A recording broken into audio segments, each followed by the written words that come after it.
In this episode, I'm going to detail the story of Fred Hill from the Rollin 60 Crips.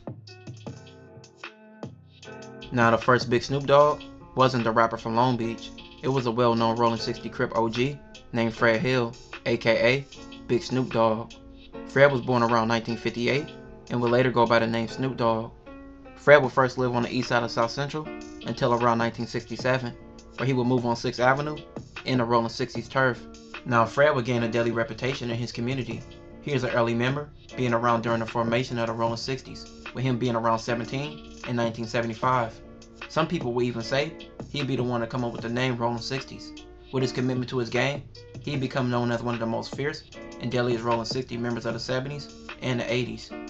The 60s formed in the 70s on the west side of South Central and became one of the deadliest gangs in Los Angeles, taking on several rivals like Bloods, the Hoovers, and later several other Crips. By 1979, like we all know, the 60s became locked in a war with another gang, also well known as problematic and a ferocious gang in their area, known as the A-Tray Gangsters. The war got so deadly, bodies began to rack up on both sides. And Fred Hill, aka Snoop Dogg, was a person locked in on that war. He would gain a reputation for shooting at the A-Trays, and even from Monster Kody's book, he was labeled as the elite shooter from the 60s, along with people like Mumbles, Kody Rock, and others. Fred was such a threat, he even would be the one to shoot Monster Kody 6 times, which Monster Kody will go on to admit himself in an interview on Kev Mack's channel. Fred Hill was even had said to call Monster on his hospital bed after he was shot, and allegedly came to the hospital to finish Monster off. One guy got a beard, a mustache, one guy got a beard, and one guy's clean shaven. But they're not dressed like gang members, and I don't see no bulges where they might be armed. So the guy walks up to me and he says, "Aren't you Monster Kody?" So I said, "Yeah, I'm Monster Kody. I'm from A-Tray Gangster. What's up?" And the guy reaches in his coat. He has a pea coat, but he can't get through the gun apparently because it's the button. And when he reaches in his coat, Lil Hunchy runs and leaves me. When I look towards Lil Hunchy to the left and look back, the guy shoots me in the stomach. Shoots me in the stomach, point blank range, no closer than you and I are, and blows me against the wall. And the impact of the bullet, it doesn't really hurt me, but it surprises me, and the force of it blows me against the wall. And just out of survival, out of the instinct, I rush towards him, try to grab the gun, and he shoots me in the left hand, and my hand hits the wall like it's blown off, where I don't look at my hand. So now I know it's time to go. I turn around and try to run, he shoots me in the back. The bullet that hits me in the back knocks me down on my face, and I'm dazed. So now I'm getting up on my knees, and the guy kicks me in the stomach, kicks me over. So I have no alternative but to put my leg up, just try to shield the shot. And he shoots me 3 times in the left leg, and then they run off. Well, Lil Hunchy, he ran the entire block, and he comes back, and he asks me, "What happened?" "Well, damn fool, I'm shot." That's what happened. Fred would later be arrested and do some time for attempted murder. Upon his release, Fred went back into the streets, but in the 90s, he worked part-time several years as a gang counselor for the county agency, community youth gang services, schools, alternative residential facilities, and also church programs. But Fred was still an active member of the 60s, and he had the respect and the fear in his hood, with him being aggressive and stern. Some people will call him a bully, and his involvement in the 60s would never stop, even the older he got, with him in the 2000s being in his 40s. Fred was even named in the 60s 2003 Gang Injunction as being one of the leaders of the gang, but Fred's position in the Rollin 60s would later be tested. A woman named Nicole would witness a meeting of the Rollin 60s at an apartment complex located at 6329 South 10th Avenue in Los Angeles on August 25, 2005. Her cousin was a member of the Rollin 60s and had been killed the day before, and the meeting was to discuss his death, and it was called by Fred Hill, who at the time had super OG status. The apartment complex was a well-known gathering place for the Rollin 60s, and Fred told the Rollin 60 members to wear white t-shirts to identify themselves as members of the gang. Nicole said Fred and a man named Little CJ began arguing over the fact that Little CJ had worn a black t-shirt. Fred embarrassed Little CJ in front of everyone.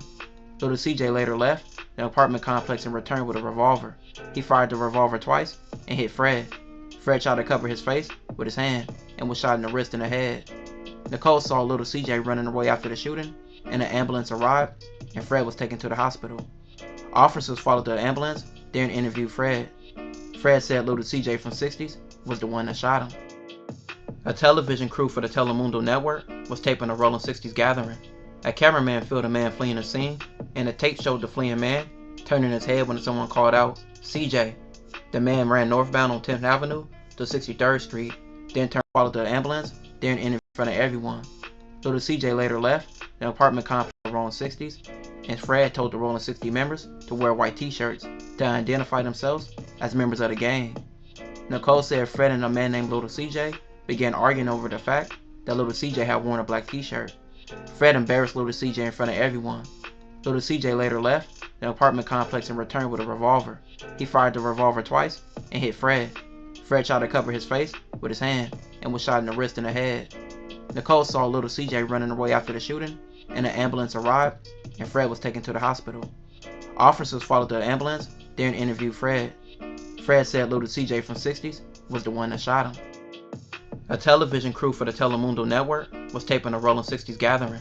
A cameraman filmed a man fleeing the scene, and the tape showed the fleeing man turning his head when someone called out, "CJ." The man ran northbound on 10th Avenue to 63rd Street, then turned eastbound towards 7th Avenue. Detectives viewed the videotape and reported that the fleeing man looked similar to Little CJ. September 15th, 2005.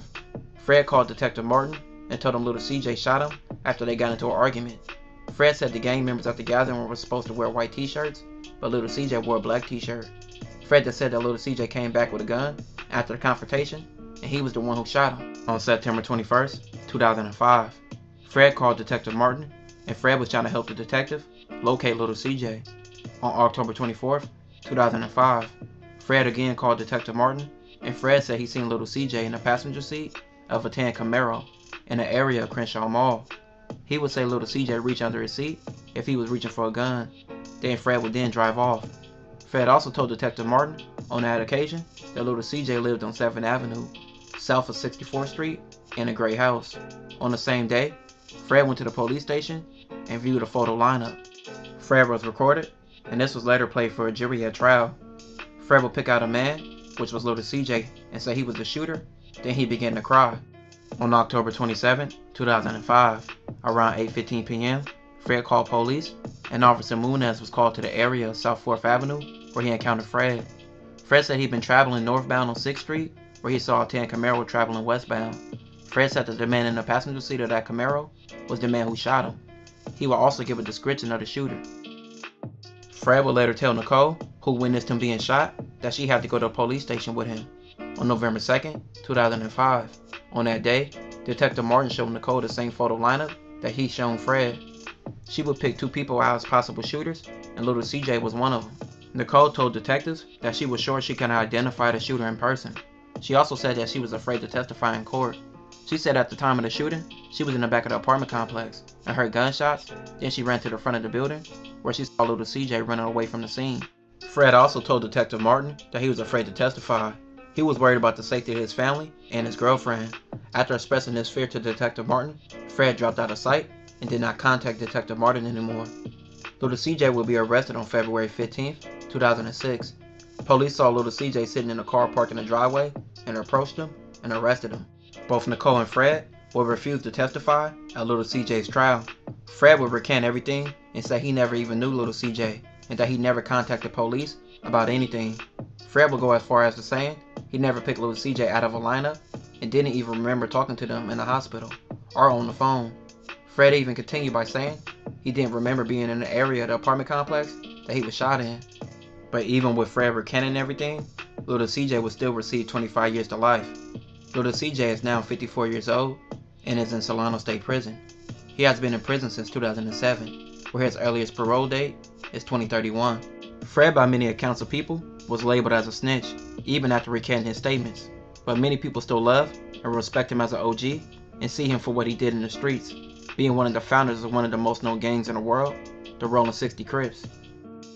Fred has been seen on a few channels on YouTube but recently, and he is around 66 years old and still living.